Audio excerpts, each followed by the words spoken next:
Labas vakaras, čia LDK Hangoutas, aš Marius Germanas, santykių coacheris ir Karolis Stasiūnas, verslo coacheris bei auginančio mąstymo coacheris. Šiandien kalbėsime tema. Sveiki įpročiai. Sveiki įpročiai, geras. Pasakiau tema ir iškrito iš galvos.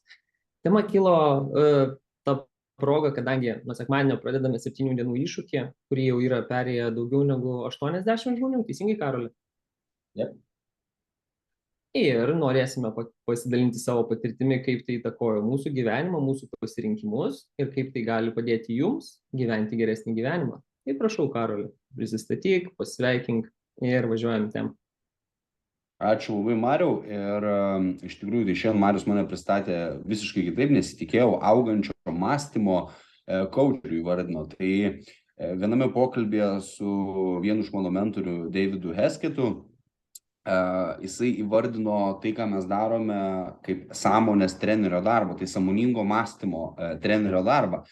Ir toks juokas paėmė, kai Marius įvardino augančio mąstymo, tai labai panaši tema. Kol kas dar kelis kartus tik tais naudojau tą terminą prasitestuoti keliose grupėse, conscious thinking coaching, bet atgarsių dar negirdėjau, tačiau žiūrim, kas bus. Tai ačiū, Mariu, už priminimą. Tai kas aš esu, tai tiesiog esu entrepreneristas, turiu keletą projektų, prie kurių po truputį dirbu, kuriuos kuriu su komanda, su broliai, su šeima. Taipogi dirbu prie keletos projektų, kuriuos yra įkūrę nuostabūs žmonės, prie kurių prisidedu taip, kaip man išeina, taip, kaip aš galiu. Ir visa ta kūryba mano gyvenime rituliojosi visą laiką link kažko, kas turėtų vertę, kas būtų vertinga. Ir mano gyvenimus sukosi aplink tokius mažus dalykus, kad aš, pavyzdžiui, negalėdavau nieko nedaryti. Kad negalėdavau tiesiog pabūti, negalėdavau tiesiog pailsėti. Ir visą laiką toksai, atrodo, visą laiką įmeti savį šurmulį ir niekaip kitaip to gyvenimo nemoki vesti. Ir taip atsirado mano daugybė įpročių, kuriuos aš galvojau, laikiau, kad jie yra nuostabūs. Ir kai Marius, čia visai prieš kelias dienas tu mane informavai, ar pirmadienį, ar kažkas tokio apie temą sveikų įpročių. Ir galvoju, bus tikrai įdomi tema, nes šiai dienai visiškai turiu kitokį mąstymą apie įpročius, negu turėjau prieš, pavyzdžiui, 4 metus. Visiškai kitą supratimą ir labai svarbu yra, kad suvoktume, jog tai, kas mes esame dabar socialiniam konstrukte, yra dėka mūsų įpročių. Ir visi mūsų įpročiai, atvedat, Marius paprašė, kad prisistatyčiau, tai šiek tiek pristačiau ir įpročius, kurie privedė mane prie to, kuo esu šiai dienai. Ir toliau pasinagrinėsime, kaip ir kodėl atsiranda tie įpročiai ir ką su jais daryti. Taip, tai šiandien aš pradėsiu tokią prizmę apie pokytį, apie tokį pokytį palaipsniui, nes pokyčių gali būti įvairių, ta prasme, yra ir pokytis, kai žmonės patiria kažkokias krizinės situacijas ar stresinės situacijas, kuriuose jie įvyksta toks iškart mąstymo pokytis, kuris įtakoja visą gyvenimą. Pavyzdžiui, žmogus maitinosi nelabai protingai, nuėjo pas gydytoją, pasakė, kad tau liko 5 metų gyventi, arba tu turi daryti tą ir tą. Tai reiškia keisti savo mitybos, valgymo įpročius panašiai. Sakykime, žmogus mėgsta lakstyti su mašina, lenktyniauti autostradai.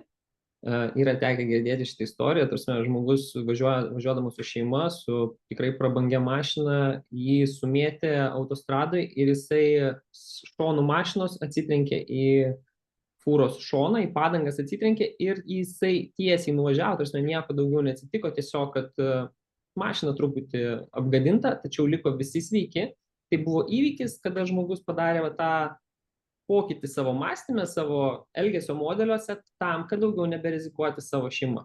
Šiandien aš norėčiau pašnekėti apie pokytį, kuris nereikalauja kritinių situacijų, kuris nereikalauja, kad palysti po fūrą ar nusivaryti iki sveikatos dugno, tam, kad mes tai padarytume. Tai sakykime, mano pokytis 2018 metais prasidėjo nuo to, kad pradėjau dar 2017 metais, gal grįžtant dar toliau, labai mėgdavau žiūrėti TV3 pagalbą, žiūrėti, kaip kiti žmonės blogai gyvena ir gerai jausti savo gyvenime, nes mano gyvenimas buvo truputį geresnis negu tų, kuriuos matau per televizorių. Tuomet, nežinau, kas man įkando, pradėjau stipriai skaityti knygas, tai čia turbūt kokie 18-19 metais, tikrai per metus perskaityti daugiau negu 50 knygų, žiūrėdavau seminarus ir visą kitą.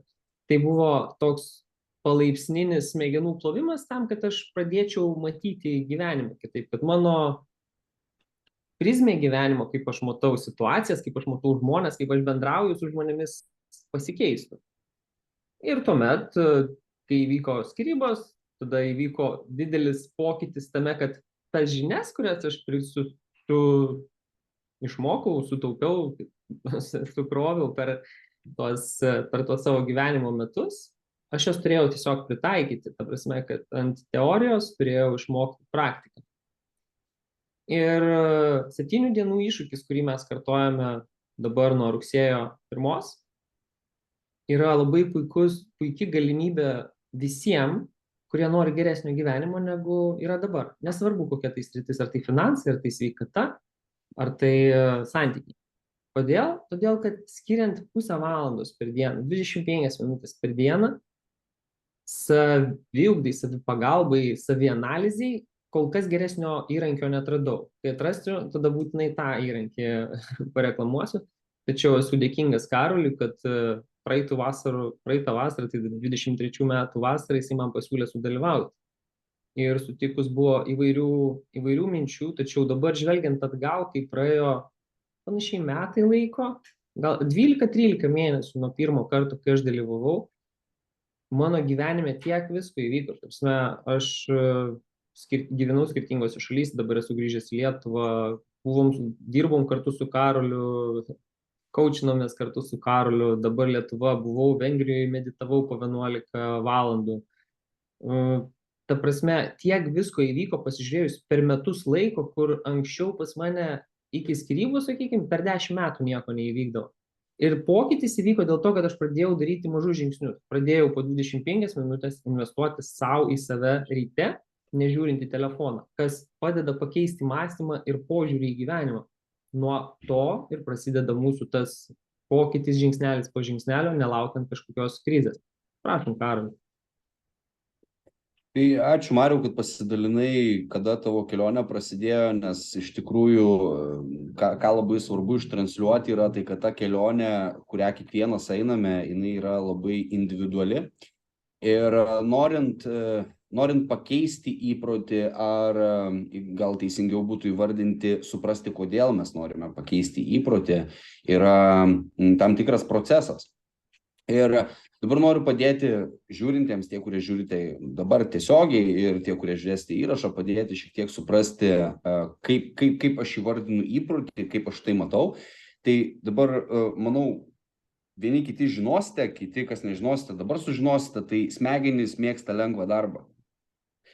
Smegenys nemėgsta sudėtingų dalykų, jos mėgsta viską paprastai. Dėl to mes turime tokį dalyką kaip neuroplastiškumas, kur mūsų smegenys, neuronai sujungia mechanizmus, kad jie tarnautų vienas dėl kito kaip automatinis procesas. Na tai, sakykime, mes tampame, kaip čia įvardinti dabar, mes gaudami informaciją, mes papuolame į tokį kaip piltuvėlį. Ir tas piltuvėlis filtruoja, asocijuoja, inkaruoja informaciją prie to, kas jau jumyse yra.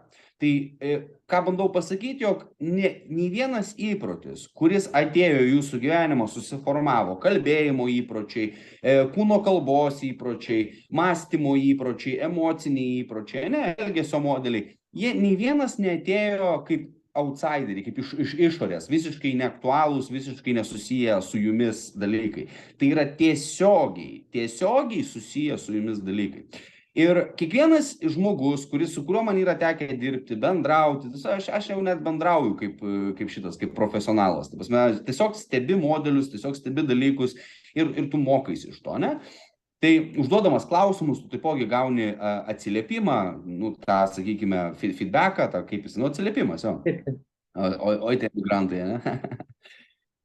Ir pagrindinis principas, kas liečia įpročio susiformavimą, tai yra, kodėl man tai tarnauja.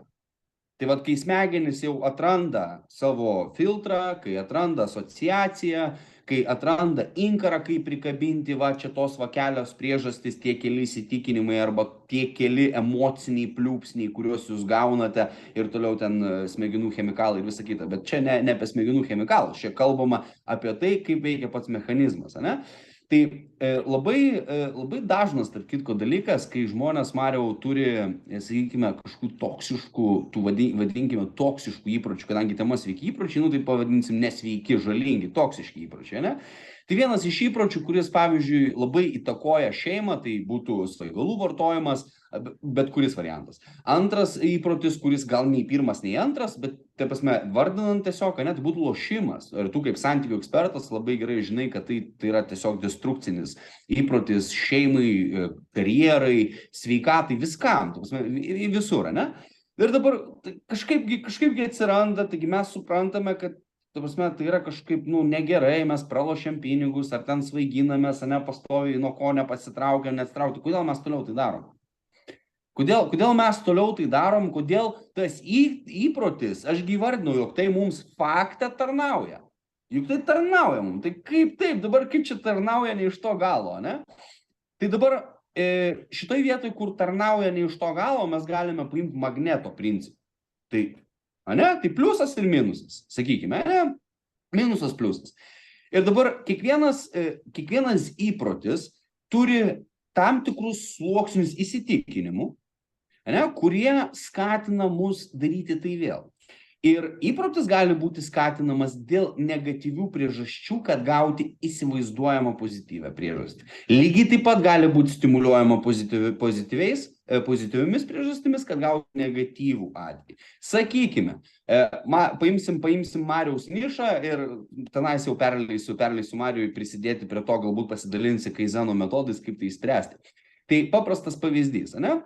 Dabar žmogus, kuris visą gyvenimą augo emociškai neprieinamoje aplinkoje, jisai tampa tas žmogus, kuris trokšta emocijų priėmimo, tačiau išreikšti jų kaip ir nelabai moka, jis labiau moka patenkinti kitus. Ir automatiškai, sakykime, ne, vienas iš scenarijų, ir automatiškai atsiradus situacijai, atsiranda ir elgesio modelis, kuris seka po to. Tai duosiu vieną konkretų labai pavyzdį. Tai, sakykime, nėra meilės be konfliktų.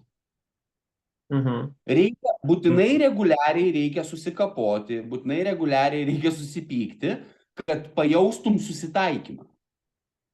Tai tampa įpročiu. Ir žmonės labai dažnai to neįvardina kaip įpročio. Jie tai įvardina, tu turi problemą. Aš turiu problemą. Nėra problemos. Yra įsitikinimas, kad tai jums tarnauja.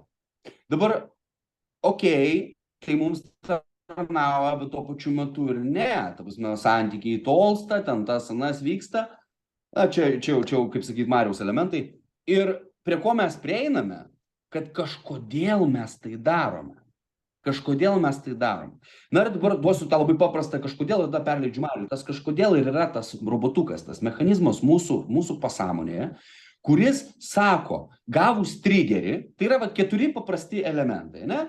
Tai yra triggerio taškas, kur yra sudirginama mūsų nervų sistema, ką mes ir restartuojame 7 dienų iššūkio metu, kur yra sudirginama mūsų sistema nervų, kur kažkas įvyksta, kas veikia ne taip, kaip mes norėtume, tam, kad mes gautume tai, ko mes norime. Tai pavyzdžiui, kažkas nepriima mūsų tam, kad mes pasijaustume atstumti, nes tai yra mūsų natūrali emocinė reakcija, tai yra mūsų įprotis, tai yra mūsų emocinės reakcijos įprotis. Mūsų kažkas atstumė, mes pasijautume atstumti, ką mes darome, mes einame vakare įsipilti viskio.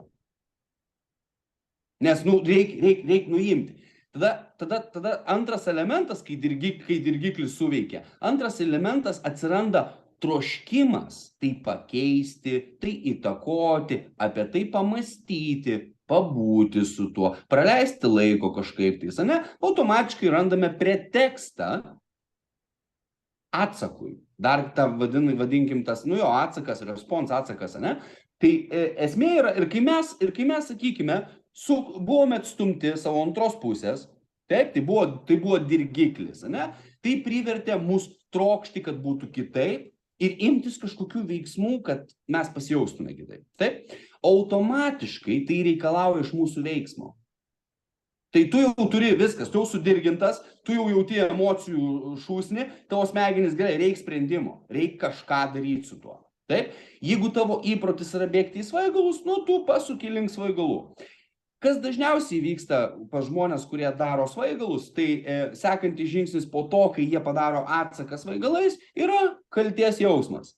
Na, o kokio emocinėje aplinkoje augant yra labai normalus dalykas kaltės jausmas. Tai yra ten, kur tavo emocijos yra nepriemamos, kur tu esi atstumiamas ir už tai, kad tu kažko nori, tu esi kaltinamas.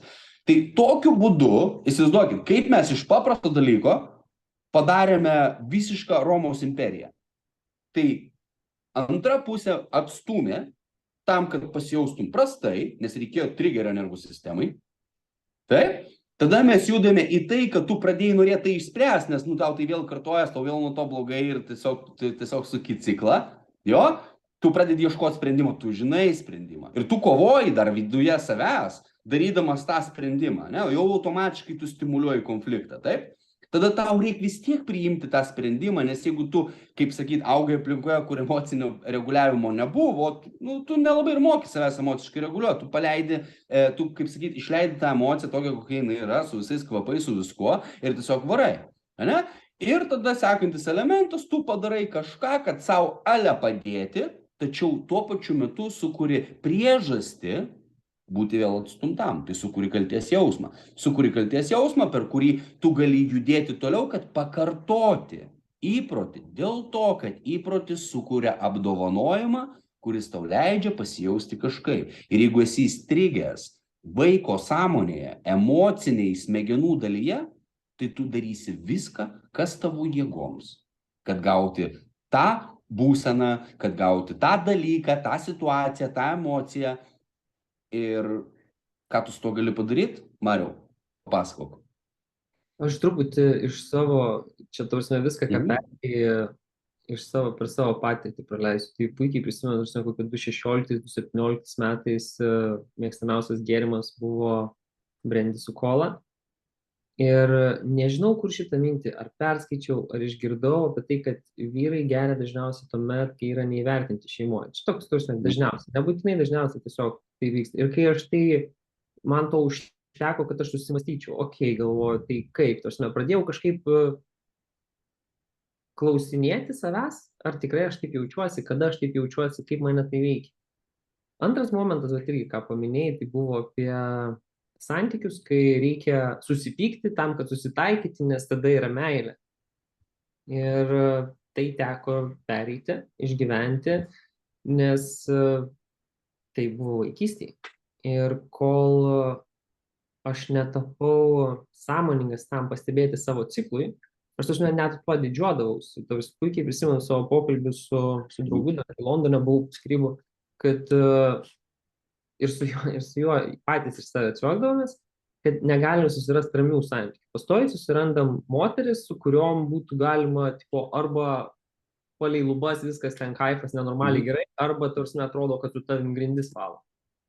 O jeigu ramu ir gražu ir tylu, taigi nemeilė. Tai kažkoks nesusipratimas. Ir kai aš pagavau save šitam, pas mane tai natūraliai atkrito. Ir va šičia manau, kad, sakykime, man asmeniškai tai buvo vienas iš didžiausių išlaisvėjimų mano gyvenime, kur šitam ciklui atkritus nebeliko poreikio tam adrenalinui, tam tokiam, nes tai yra visiškai priklausomybė ir man rodos, jau Amerikai pradėjo gydyti net ligoninėse nuo to. Nes tas jausmas, tas adrenalinas, kas čia dopaminas, nežinau, kas ten išsiskiria, esmė tame, kad visiškai ta pati priklausomybė kaip narkotikam, alkoholiui, taip lygiai taip pat vyksta ir santykiam. Tai visiškai nieko neturi bendro su santykiais. Tai yra su meilė neturi nieko bendro, tai turi bendro tiesiog su tais chemikalais, kurie yra išskiriami į kūną tokių santykių eigoje. Ir trečias momentas, būtent šiandien ėjau su savo mergina iš parduotuvės. Ir jau kokį mėnesiuką ir jinai jau iš tikrųjų kokie 2 mėnesiai, mes praktikuojame mėsos dietą, praktikavome. Ir dabar jai atvažiavus į Lietuvą yra toks kaip paslydimas su maistu.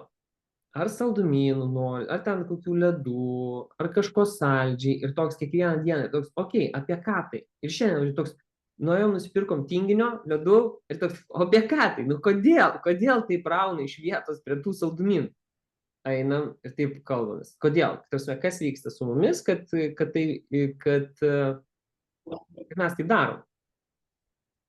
Ir einam, ir tada iš pokalbio metu mes prisimėm, kaip mūsų draugystė užsimezgė. Mūsų draugystė užsimezgė taip, kad mes draugystės pradžioj, kiekvieną dieną ten ar ledų, čia neskarbonkė, bet tą tokį ledų bankę pasiemam, arba ten šokoladą, arba ten kažkokį tortą, pyragą, pyragėlį, dar kažką. Ir pas mus pasirodo yra tiesiog surišimas apie artumą. Saldumynas yra artumas, nors abudu jaučiam, kad tipo negerai pavalgius, bet blemba reikia. Ir va šiandien, kai jau suvokiau, apie ką tas artumas, kur to artumo ir taip yra, tiesiog pasąmoningai atrodo, kad su saldumynais tas artumas dar kažkoks artesnis, kitoks vyksta. Ir vat, kai pastebiu aš tokius savo elgesio modelius, tokius nesveikus įpročius, lygiai taip pat galiu pastebėti ir savo sveikus įpročius, kur galiu save nuteikti, kad savaitę nevalgau aš saldumynų, savaitę valgau tik tais mėsą, sakykime, arba ten kažkokią dietą, kokią esu pasirinkęs, ar ten mėnesį maitinuosi. Ir lygiai taip pat ir su 7 dienų iššūkiu, kai nusprendžiau ir pasakiau, kad aš tai darysiu, aš jį taip ir padariau. Ir, ta prasme, kiekvieną kartą darydamas vis labiau pasitikrinu savo ribas ir vis labiau pasitikrinu savo mąstymo modelio ne kraštutinumus, bet ribotumą, kurioje vietoje, sakykime, darau atsispaudimus ar atsilinkimus ir toks, gal čia biški mažiau, gal čia truputį pasaugo, gal ten ilgiau pamiegok. Ir palyginu su tuo, kaip tai vykdavo metai prieš, pirmą kartą, kai dalyvau, ten nėra ką lyginti, nes ten pradžioje iš vis būdavo, nes nesąmonė, kad čia iš vis prasidėjo, visą kitą, tiesiog buvo įdomu patirti ir kadangi buvau pasakęs, kad darysiu, dėl to ir padariau. Bet kai pradėjau leisti savo tai patirti, tai buvo nuostabus dalykas. Tuo metu gyvenau Danijoje, bėgdavau iki jūros, jūroje ryte išsimaudydavau prieš darbą ir praktiškai pareidavau namo. Visa ta patirtis buvo visiškai magiška. Tiesiog tam, kad patirti magiją, turėjau išmesti save iš komforto zonos. Ir kai pradėjau investuoti laiką, pradėjau investuoti energiją į savo kūną, į laiką savo, natūraliai ir mityba pradeda dėliotis kitokią negu įprasta. Sakykime, pradedi sportuoti, eiti į sporto salę, tu natūraliai atsisakysi kažkokių saldumynų, natūraliai norėsis valgyti geriau negu iki tol. Bent jau man taip veikia. Nežinau kaip jūs, tačiau aš už tokį pokytį, kai galim žingsnis po žingsnio daryti, nes ypač vyrams yra pakankamai dažnai mes tokia, jeigu kažkas yra sunkaus, tai mes dar kokią vieną plytą užsimetam. Sakykime, einam per skyrybą, sugalvojam mesiu rūkyti. Nu, ta prasme, tai tau jau dabar yra sunku, ta prasme, gali dar susigalvoti, ta prasme, mesiu rūkyti, ten, nežinau, išmoksiu malūnsparnį pilotuoti ir dar užsiauginsiu, 10 kg raumens. Viskas su tuo okei, tiesiog ar nebus taip, kad tu save pertemsi, ar tiesiog nenorėtum duoti savo erdvės padaryti vieną pokytį ir tada daryti kitą pokytį, nes kai prisiemam per daug, tada galim iš vis nei vieno, nei antro, nei trečio padaryti. Tai mano toks požiūris dabar būtų. Tai Marius iš tikrųjų labai gerai išryškino tą vietą, kuri būtent kalba apie apdovanojimo modelį, kur mūsų kūnas, mūsų nervų sistema, mūsų visa biologinis mechanizmas mūsų apdovanoja už tam tikrus įpročius. Ir paėmus Mariaus pasidalintą šiandienos pokalbio su antra pusė pavyzdį, jokie pas juos yra asociacija, yra suinkaruotas ryšys su saldumynais ir ta jų meilės, jų istorijos pradžia. Ir to ryšio savotiško, ne? Tai žmonės gali būti priklausomi tiek nuo dopamino, tai laimės hormono, tiek nuo kortizolio, streso hormono. Ir streso ne ką prastesnė, nei ką geresnė, nei prastesnė, nei priklausomybė nuo dopamino. Bet kuriuo atveju įvyksta lūžiai, Ir vienas iš dalykų, tai toks kaip ir globali problema, galbūt apie kurią daugiau turėtų kalbėti atsakingos instancijos, tai yra būtent dopamino trūkumas, nepriteklius, gal net nežinau, kaip čia verčiasi tas deficiency, bet mintis būtų tokia. Tai kaip atsiranda, žinot, kaip, sakykime, dabar, kai žmogus pavartoja narkotikų, pas jį tas hormonas šauna į viršų. Taip? Dabar, kai mes šokame į šaltą dušą, ne, į šaltą vandenį, nu, paimkim kokainą ir šaltą vandenį, tai jie šoka abudu į viršų, šaltas vanduo dar biškiai aukščiau. Yra skirtumas tarp šitų dviejų, tai vienintelis. Tai kaip tai nueina į apačią. Dabar nuo stimuliantų, kava, narkotikai, visi kiti emocijos, kam mes esame priklausomi kaip žmonės, ne? Ta prasme, tai yra dalykai, kurie turi tą kritimą. Dabar šaltas vanduo, jisai mums leidžia nueiti stabiliai. Ir dopaminas, mūsų natūralios lubos, jos nebebūna tokios, kokios buvo anksčiau. Pas mus jos yra išdarkytos. Dėl ko mums reikia kažko, reikia daryti kažką, kad palaikyti tą laimės lygį. Dėl ko labai daugelis žmonių negali būti tiesiog laimingi, jiems reikia kažko. Nes jų biologija eina prieš tai, jų nervų sistema, jų biologija nėra tarpusavėje susitarusios ant to reikalo. Dėl to, pavyzdžiui, aš dabar, sakykime, badavau 40 valandų, ne? Ir esmė yra, kad tas badavimas leidžia tau restartuoti kūną kažkiek, restartuoti protą kažkiek, ne? Lygiai panašiam principe ir mūsų 7 dienų iššūkis veikia, kuris leidžia mums sudirginti nervų sistemą taip, kad mes galėtume ją pastebėti ir suprasti, kas su mumis vyksta. Nes jeigu tu negali suprasti, kodėl tau tarnauja tas nesveikas įprotis, tu negali pakeisti jo į sveiką, nes įpročių mes nepašalinam. Mūsų smegenys taip neveikia. Jos reikalauja pokyčių, jos reikalauja pakeitimų. Tai vietoj šito man duok kažką kitą. Jo? Dėl ko, sakykime, žmonės, kurie visą gyvenimą ten nėjo dvasiniais keliais ir galim pamatyti, prasme, manau, kad vis tiek sekam ten tos kažkokius tais viešus asmenis, kurie, pavyzdžiui, padarė ten tas dvasinius perėjimus gyvenime, kurie, kaip sakyti, nebuvo tam keli ir bam iššoko. Prasme, mes galim pamatyti, kad jie taip įlenda į tai, pasikeičia kalba, veidas, viskas pasikeičia. Jie atrodo įnyksta į tai taip giliai. Ir aš visą laiką galvodavau, ar galbūt čia sprendimas, galbūt čia kelias į nirvaną, į laimę. Iki tol, kol supratau, jog visi keliai veda į nirvaną. Ir esmė tame, kad mes renkamės tai, ko mums reikia tuo metu, kas mums tarnauja tuo metu. Ir jeigu mes nesuvokiame, kodėl mums reikia, kodėl mes norim, mes esame tiesiog įpročių mechanizmas. Jo? Tai vat... Tas balansavimas tarp pozityvios priežasties, sakykime, mes galėtume įvardinti, kad, tai kas čia tokio, taigi Marius su panelė valgo saldumynus vakare, nes, jie jaučiasi geriau, bet pala, tai dabar tai, ko reikės paskui, kad jie jaustųsi dar geriau, nes cukrus turi savo lubas ir jos mažėja. Jo, automatiškai nebebus taip saldu. Atsiras trintis kažkokie santykiuose, kai laimę bandoma nupirkti cukrumi, jeigu taip teoriškai kalbant, ne? Ir, sakykime, atsiradus trinčiai reikia kažko daugiau. Tada prasideda, tai gal važiuokime kažkur, tai gal darykime kažką kartu. Ir tada visą laiką išoriai sprendimas, ne? Ir mes palaikome tą patį elgesio modelį, tik tais dadedame kažkokius tais pabarstukus ant kekso viršaus. Tai va šitoj vietoj Marius, kai mes kalbėjome apie tai, kad darysime būtent šitą temą hangoutui, Marius paminėjo kaizeną, jog jisai norėtų pakalbėti apie kaizeną, tai aš prieš perduodamas jam mikrofoną apie kaizeną noriu pasidalinti, jog kaizenas, tarp kitko, buvo ne pirmas, bet vienas pirmų mano žingsnių į saviugdą. Ir į verslo procesų žiūrėjimas būtent per kaizeną.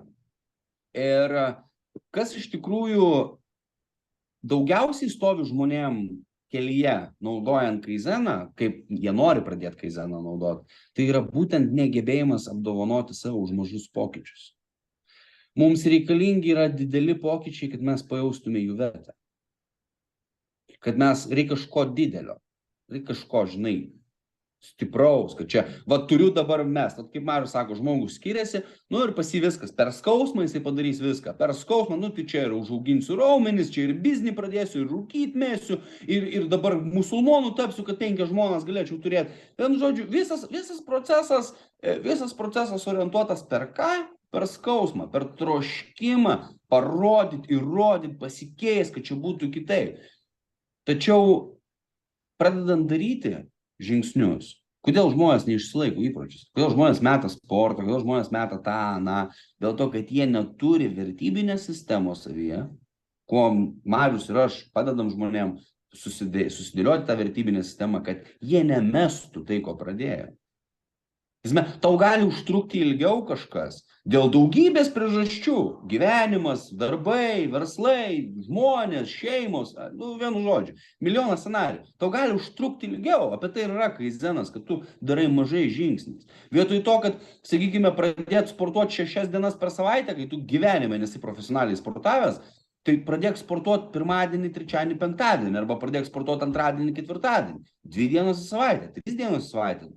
Tobula. Daugelis jėgos atletų tau pasakytų, kad 3 dienos į savaitę yra labai optimalu. Tu duodi kūnui atsistatyti, tu duodi centriniai nervų sistemai atsistatyti. Juk apie tai ir yra, ne? Bet kažkodėl pas mus yra tas noras daug. Dėl to, kad vakarų kultūra, būtent vakarų kultūra, padarė taip, jog mes norėtume daug tam, kad mes vartotume. Pirmas dalykas. Taip? Antras dalykas tam, kad kurtume ir įdėtume savo dėmesį į tą kūrybą, jog būtume užimti. Ir trečias dalykas, kad vartodami ir kurdami skatintume kitų vartojimą. Labai paprasta matematika. Ne? Tai va šitas momentas, ne, kur kaip Marius įvardino, jog reikia kažko, kad būtų kažkas, kaip ir aš minėjau pradžioje, jog reikia konflikto tam, kad pasijaustų mylimas, tai yra tiesiogiai susiję su tai, kodėl tai jums tarnauja. Jeigu jums tarnauja sena sistema, jinai jums tarnaus, jinai jums atneš kažką, ką jūs patirsit. Dažniausiai mes patiriam tai per kančią ir mums reikia kažko labai daug arba labai stipraus gyvenime, kad mes tai įvertintume, pamatytume, kur galime keistis.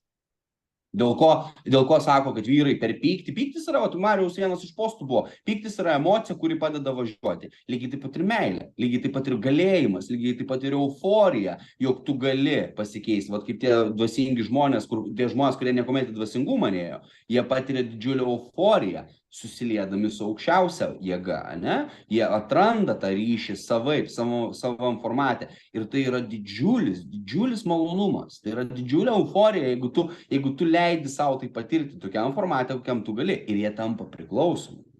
Dėl ko atsiranda tas fatalizmas ar fanatizmas, ne? Tas toksai kraštutinumai, kur prasideda tik toks kelias, tik tas dievas, tik tas tikėjimas, ne? Dėl to, kad tai yra toks aukštas chemikalų lygis tavyje, jog tai taip jau leidžia tau jaustis gerai, tai tampa tiesiog tavo įpročiu. Jeigu tu tai išduosi, tu iškart kaltinsi save, iškart kortizolis, iškart prasta savijauta. Ne, reikia grįžti tenais. Ir viskas, ir tas mechanizmas sukuria negebėjimą būti neutraliu. Sukuria gebėjimą būti priklausomu nuo elgesio modelių. Taip, tai aš dar norėčiau, kad jeigu yra klausimų ar komentarų, tai parašykite chatą.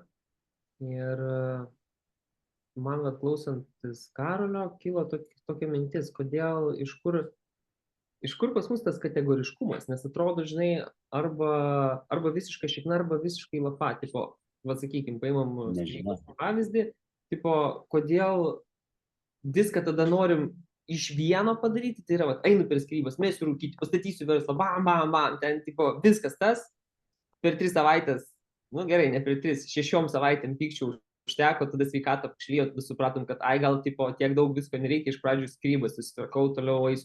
ir tada vėl grįžtam. Ir arba tai toks tipo arba nieko, arba viskas. Kažkoks yra kategoriškumas, nežinau, čia gal aš tokį vaizdą susidariau. Kraštutinumas.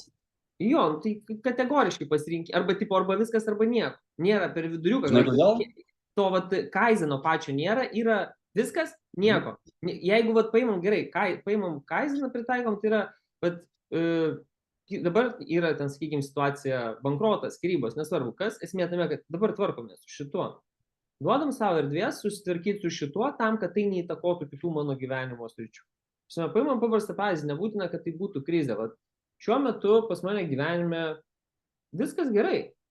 Kodėl aš darau 7 dienų iššūkį? Todėl, kad noriu judėti toliau, aš suprantu, kad galiu plėstis toliau, nes aš suprantu, kad dar yra kažkokios mintis, kurias, vat, kaip ir šiandien, aš atrandu savo tam tikrus mąstymo modelius, tam tikrus savo elgesio modelius, kurie įtakoja mane ne į tą pusę, kur aš norėčiau, kad įtakotų. Ir net ne tai, kad kur aš norėčiau, kad įtakotų, bet kad aš būčiau laisvas rinktis. Nes šiuo metu, ant kiek tas, vat, sakykime, saldumynų atrasta šita tema šiandien buvo, nu, kodėl? Kodėl? Ne tai, kad kaltas dar, o kodėl? O kodėl vat, būtent tas jausmas dabar turėjo atsirasti, kas pas mane pasikeitė ir kas mane link to stumia.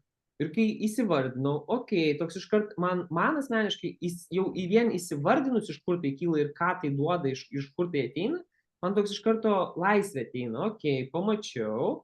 Ir kai aš jau pamatau, tada aš jau galiu sekantį kartą rinktis, ar aš atsisėsiu ir išjausiu iki galo, kad man to vis mažiau reikėtų ir tai manęs nebekontroliuotų, ar aš tiesiog padarysiu tą patį, ką padariau, tiesiog jau sąmoningai žinodamas, dėl ko aš taip darau. Kraštutinumai, Mariau, vienas iš pagrindinių dalykų, kodėl mes esame linkę į kraštutinumus, kas liečia sprendimus, ypatingai santykiai, bendrai santykiai, ne? Tai būtent nežinojimo baimė. Nes kai tu nežinai, kai tu nekontroliuoji galutinio rezultato, kai tu, kaip sakyt, negali apčiuopti, kas bus toliau, tu pradedi rėkti, tu reikalauji atsakymų, tu nori žinoti, tu muši pirštu į stalą, man pasakyk, kas bus toliau. Arba tu pradedi provokuoti žmogų tam, kad jis pasakytų, kas bus toliau. Kraštutinumas, tai yra būtent ką reiškia kraštutinumas? Arba šitas, arba šitas. Arba. Tai yra nežinojimo baimė. Nes o kas jeigu abu? O kas jeigu dabar reikia abiejų? Čia kaip su vyrais, žinai? Ta prasme, su vyrais yra toksai niuansas, jog mes visi suprantame, kad yra fizinis barjeras. Ir esant konfliktui, nei vienas iš mūsų, nebent esame, kaip sakyt, su brutaliai pažeista nervų sistema, kur pas mus jau yra, vienintelis kovos mechanizmas, kur mes iškart kovojame. Ne? Aš labai daug metų savo gyvenimą praleidau su tuo mechanizmu, kur pas mane, aš ilgai nelaukdavau, kol ten iškalbės labai daug, išsakys ar pridarys, aš kadangi tokiam gatvės biški, kaip sakyt, marazme gyvenau, tai man, automatiškai, aš nemokėjau kito modelio, jeigu tu šneki nepagarbiai, ką su tavim galima dar šnekėti. Ir automatiškai atsirasdavo toks momentas, kur pas mane labai greitai, nebėra fizinio barjero. Aš nebijau nieko, kas bus toliau, nes man tai nebetitinka mano realybės, viskas. Aš turiu eliminuoti tai, kraštutinumas. Kodėl? Dėl to, kad aš toje situacijoje nežinodavau, kad aš galiu kažką išmokti, kad aš galiu stebėti save, kad aš galiu kažką pamatyti, kad mane tai gali kažko išmokinti, ne? Kad tai gali kažko išmokinti žmonės aplinkui mane, tą patį žmogų, kuris kalba. Automatiškai man būdavo nesaugumas, nes, kas čia dabar vyksta, kaip čia, tai yra prieš mano suvokimo modelį, viskas, aš nežinioju, tai nebeveikia ne mano vandenis, supranti? Ir prasideda kitas elgesio modelis, kuriuo aš buvau užaugintas. Teisingai, mano kilmėje kūno kito varianto nebuvo. Ir esmė yra, kad pas mane būdavo labai paprastai, aš degindavau tiltus. Man nesvarbu, ką tu pasakosi, ko tu nepasakosi, viskas, aš pilu benzą, deginu tiltą, viskas, viso gero, nėra mūsų. Ir ilgainiui metams bėgant, tarp kitko, dėka žmonių, kurie šiai dienai yra mano gyvenime, žmonės pasakydavo dalykus, padarydavo dalykus, kurie anksčiau mane, neišvesdavau iš rikiuotės, labiau įvesdavau į rikiuotę. Ir ilgainiui, kai aš pradėjau dirbti su savimi, kai aš pradėjau stebėti, jog mano elgesio modeliai yra mano įpročiai, aš pradėjau pagauti save, kad žiūrėk, ta prasme, esant šitai situacijai, tu vis dar reaguoji šitaip. Skiriasi kvapas, skiriasi galutinis rezultatas, bet nedirgiklio ir atsakymo mechanizmas. Va tas momentas, niekuomet nesikeičia. Visada ta pati situacija ten su kitais papuošimais ir ta pati reakcija, tik su kitais papuošimais. Ir tada vėlgi galutinis rezultatas yra toks, tai arba aš einu į kaltinimo būseną, kur aš save kaltinu, kur aš ieškau priežasčių čia tas anas, arba kas ilgainiui nutiko, tai aš tiesiog pradėjau priimti situacijas tokios, kokios jos yra, ir vietoj to, kad laukti, kol aš jau viską padarysiu iš įpročio, aš pradėjau sustoti tame momente, kur tas dirgiklis atsiranda. Tai kai dirgiklis pasirodydavo, vietoje to, kad pasileisti emocijas, aš sustodavau. Tačiau man taipogi tai išėjo padaryti ne visur. Buvo tam tikros situacijos, tam tikros vietos, tam tikri užkelti elementai, galbūt, sakyčiau taip, kurie tiesiog pramušdavo tą visą darbą su savimi ir parodydavo, ant kiek tai giliai yra ir ant kiek svarbu yra su tuo dirbti ir leisti tai energijai transformuotis, nes tas, žinai, kaip Marius padarė tą postą apie tą, kad pyktis yra varomoji jėga, tai aš visą gyvenimą sportavau dėl pykčio. Aš visą gyvenimą sportavau dėl to, kad jaučiausi nesaugus. Kai aš buvau labai mažas, aš labai anksti buvau supažindintas su nusikaltimais, su neteisybė pasaulyje ir panašiais dalykais. Ir aš 4 metų gulėdamas meldžiau Dievo, kad nutrauktų pasaulinės kančias ir taip toliau. Pas mane tas toks vaikiškas modelis labai anksti, kaip vaikui, labai anksti susiformavo ir aš visą laiką pergyvendavau dėl pasaulio. Toks, atrodo, žinai, visą laiką reikėjo kažkur būti. Ir štai esu kūryboje, bendruomeniniam darbė ir panašiai. Visi tie modeliai tarnavo, ne? Tai sukūrė man pragyvenimo šaltinį, tai sukūrė man galimybę kurti, realizuoti save, taipogi dirbti su savimi, ne? Tai čia tas, žinai, gebėjimas padėkoti už abu polius. Tačiau vis tiek turime, kaip sakyti, šitą temą biškį suvinioti į kažką trumpesnio. Tai noriu pasakyti vieną paprastą dalyką. Tiem, kurie darote pokyčius, kurie darote sunkius pokyčius, kur gali atrodyti, kad galbūt nesiseka, galbūt neprieinate prie to rezultato, tai atsiminkite, kad lašas po lašo ir akmenį pratašo. Ir lygiai taip pat yra su įpročiais, lygiai taip pat yra su pokyčiu mūsų gyvenime. Ir žinot, čia yra mūsų ego, kai mes norime, čia mes meistrai, čia aš jau viską išsiaiškinau. Jeigu galvoji, kad išsiaiškinai, tai šitas praeis, duos dar ko išsiaiškinti. Esmė yra labai paprasta. Duokit savo laiko ir duokit laiko tiems, kurie yra aplinkui jūs. Nes jeigu jūs nesuprantate, kodėl vyksta vienaip ar kitaip, kodėl kažkas daro kitaip, nei jūs norėtumėte, arba daro taip, kaip jūs norite, tačiau paskui jau nebe taip, kaip jūs norite, ne? Tai yra visų mūsų unikalumai. Tai yra gebėjimas ir mokymasis priimti save per kitus. Ir jeigu mes leisime, kaip sakyti, savo pamatyti, kodėl kiti elgiasi taip, kaip elgiasi, mums bus taipogi lengviau pamatyti ir save. Lygiai taip pat veikia atvirkščiai. Kas yra pagrindinis darbas. Jeigu matote save, kodėl jūs elgiatės taip, kaip elgiatės, jums bus lengviau pamatyti, kodėl elgiasi kiti taip, kaip jie elgiasi, ir bus lengviau suprasti. Dėl to mes ir praktikuojame 7 dienų iššūkį, dėl to mes ir kūrėme LDK bendruomenę, ir 7 dienų iššūkis yra mūsų pagrindinis koziris šiai dienai, su kuo mes padedame žmonėms nuo pačios pirmos dienos padaryti giluminius, pamatinius pokyčius mąstymo modeliuose, augimo perspektyvoje, kaip jie žiūri į augimą, kur jie save stabdo ir kaip jie save skatina augimo prizmėje.